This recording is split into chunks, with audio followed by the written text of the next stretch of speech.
Assalomu alaykum. Efirda kun xabarlari. AQShning Avram Lincoln qiruvchi samolyotlarini tashuvchi kemasi Fors ko'rfaziga kelib o'z pozitsiyasini egallagani haqida Isroilning 13-kanali xabar bermoqda. Kema zarba berishga butunlay tayyor va u prezident Donald Trampdan buyruq kutmoqda. Isroilning 13-kanali bu xabarlarni tarqatgandan so'ng Eron ham darhol javob qaytardi. Eronning Islom inqilobi qo'riqchilar korpusi shunday yozmoqda: AQSh tarafidan Fors ko'rfazida qandaydir muammoli provokatsion vaziyat yuzaga kelsa, Eron tomon AQShning Avram Lincoln kemasini butunlay gipertovushli tizim bilan suvga cho'ktirib yuborish haqida tahdid qilmoqda. Vaziyatlar borgan sari juda jiddiylashib bormoqda. Kanalimizni kuzatib boring, bizga obuna bo'ling va like tugmasini bosing. Eron AQShga qarshi urushga tayyorlanmoqda. Eron rasmiysining xabar berishicha, Eronga qilingan har qanday hujum to'liq urush sifatida ko'riladi. Eron armiyasi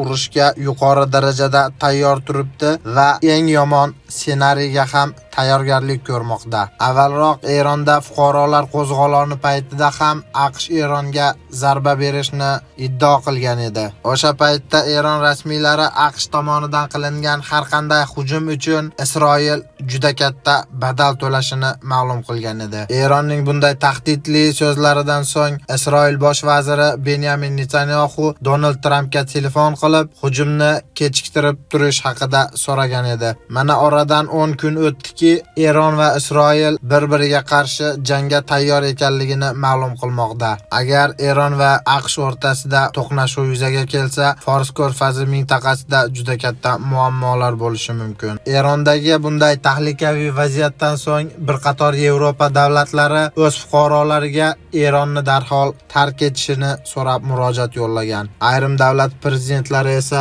bu muammoni jang yo'li bilan emas, balki diplomatik yo'l bilan hal qilish tarafdorida ekanligini aytmoqda. Shu ayrim davlat prezidentlari fikriga qo'shilgan holda biz ham ikki davlat o'z muammolarini diplomatik yo'l bilan hal qilishini xohlaymiz. Kanalni kuzatib boring, kanalga obuna bo'ling, like bosib bizni qo'llab-quvvatlang. Eng so'nggi xabarlar bizning kanalda.